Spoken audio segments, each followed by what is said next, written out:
Hi guys, last time we met we were talking about rocks, and we learned that for something to be a rock it had to be solid, made up of one or more minerals, not alive, and made by nature. You guys have probably collected some rocks. You ever tried to identify them or figure out what they are? It's not always that easy. Geologists have tried to help us out by dividing rocks into three main groups or categories based on how they form. Those categories are igneous, sedimentary, and metamorphic. Today we're going to be talking about sedimentary.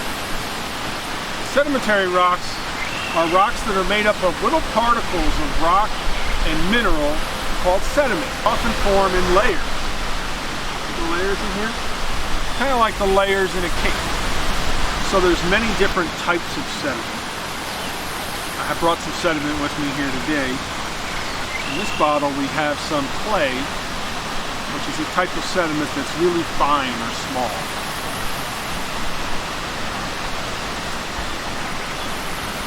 Another common type of sediment is sand. In this bottle we have fine sand, which is smaller size sand. You guys have seen sand before when you've gone to the beach. Now remember, when we're talking about sediment, we're talking about the size of the particle, not what it's made out of. If you go around the world, different parts of the world, the beaches are different colors. You're used to seeing beaches like this, with sand this color, but there is black sand beaches, there are white sand beaches, there's even places with red sand. I have a bottle here with some red sand in it. It's really based on the rocks that make up the area around where the beach is. Right? The rocks break down and they become smaller and smaller until finally you get pieces of sand. Sand comes in different sizes. You can have larger sand. This is coarse sand. Then we start getting into gravel and pebbles. If you guys have spent any time in the stream, you've seen lots of gravel and pebbles, and then you start to see bigger stuff called cobbles, and then you're even going to find boulders.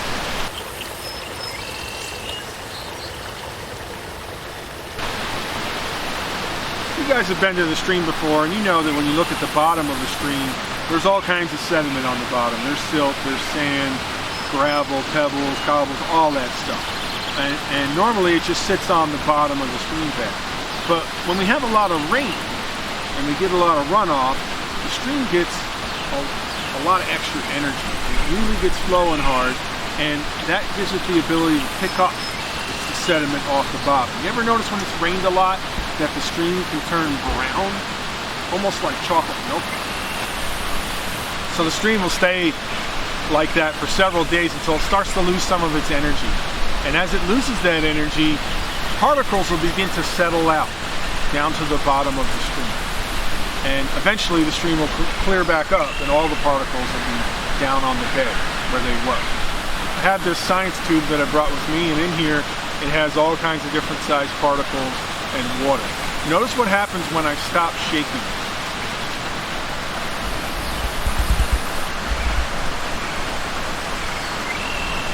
You see that layers are beginning to form?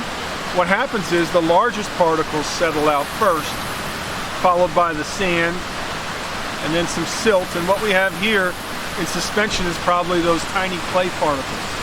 If we leave this alone for a day or two, those clay particles will begin to settle back out down to the bottom of the tube. You can also see the layers that form. And this is what happens in a stream. Now in larger rivers, especially rivers that enter into the ocean, this will happen on a very large scale.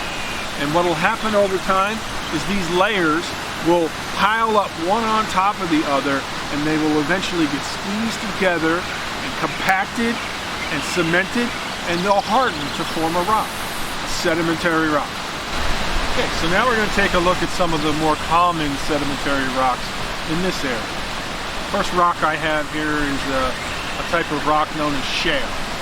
You guys have probably seen shale before. Shale is made up of little particles of clay pressed together to form this rock. You might notice it looks a bit reddish.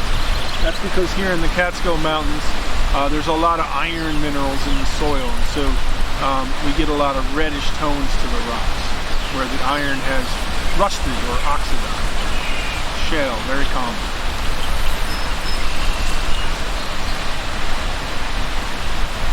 Next up, we have a cool rock. It's got a very rough feel to it. It's made up of particles of sand. It's one of the easier rocks to remember what kind of rock it is. It's called sandstone. Got some other pieces of sandstone here. This one's very cool. Check out the layers in that one. Very easy to tell that's a sedimentary rock.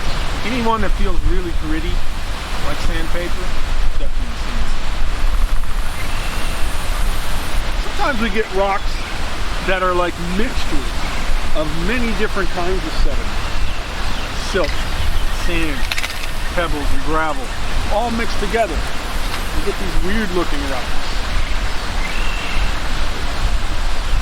This rock looks a little bit like concrete, but it's not. It's a natural rock. It's called conglomerate. As I just mentioned, conglomerate is a mixture or a conglomeration of all kinds of particles mixed together and hardened to form a rock. Notice those white pebbles. Those are actually quartz pebbles, milky quartz. Very common in our streams around here to find milky quartz pebbles. Here's another example of conglomerate. You can see all the different shapes and sizes of sediment that are in there. Very interesting rock. If you do any hiking here in the Catskills, you can find this rock at the top of a lot of mountain peaks. Back in the 1800s, when people from the city would come up to go hiking, they called this rock pudding stone. I guess it reminded them of lumpy rice pudding. Sounds kind of yucky to me. So some sedimentary rocks actually form under the ocean. I have a cool rock here. You might notice it looks like it has a bunch of lifesavers. Those aren't lifesavers. Those are actually fossils. Fossils are the remains of ancient critters, evidence of ancient critters. And so these are actually parts of sea critters. So this suggests that this rock was formed under the ocean. When you find gray rocks like this that have a lot of fossils and sea creatures in it, it usually gives us a clue that it's a rock called limestone. Geologists have a simple test to tell if something is limestone or not. We use a weak acid called hydrochloric acid.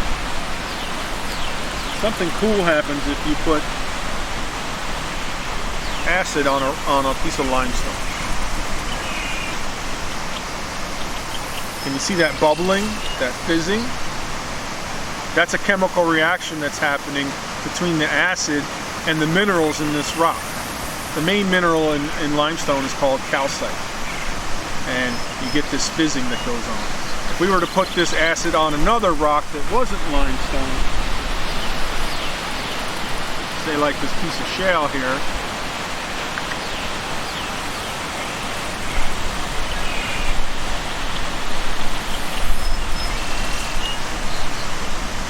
it's not going to bubble or fizz or do anything. That's because there's no calcite shale.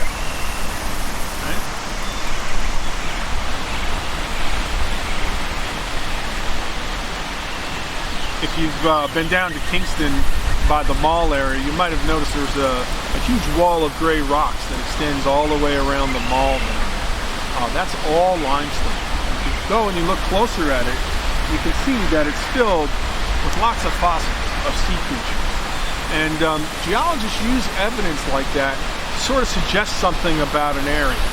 So if we find an area with lots of sea critter fossils in the rocks, like limestone, what does that suggest about that?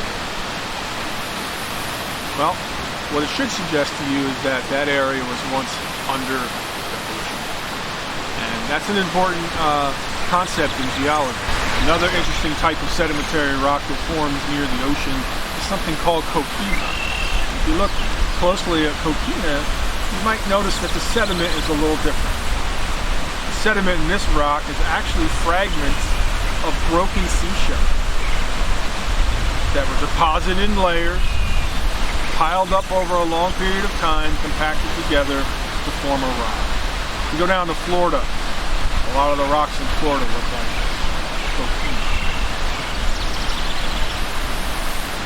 Sometimes when I'm out in the woods looking at rocks, I find some cool samples. Now if you came across this rock in the woods, you might not think much about it. Doesn't look like too much of anything. But if I use my geologist hammer, which has this thin side on this side, you can kind of hammer away at the rocks. Now I've already hammered this rock, but if you were going to bound on rocks, you should wear goggles, right? Because little chips, little flakes of rock can get into your eyes, so you always want to have safety goggles. But if I were to tap at this, I could start to break those layers apart, right? And as I open this rock up, I might notice something cool on the inside. Look at all those amazing fossils are sitting in there. And if I hadn't thought to look in there, I wouldn't even have known they were there. I probably would have just walked by it as a regular rock. So the Catskill Mountains where we live are made up entirely of sedimentary rocks. If you spend any time in the woods hiking around, you'll commonly come across rocks like this. Notice, they're just full of layers.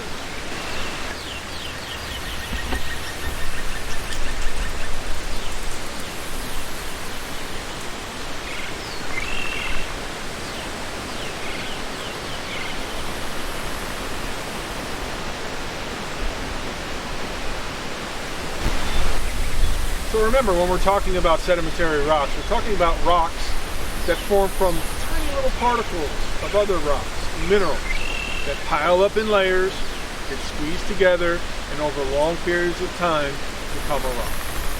Next time, we're going to talk about the other groups of rocks, igneous and metamorphic. See ya.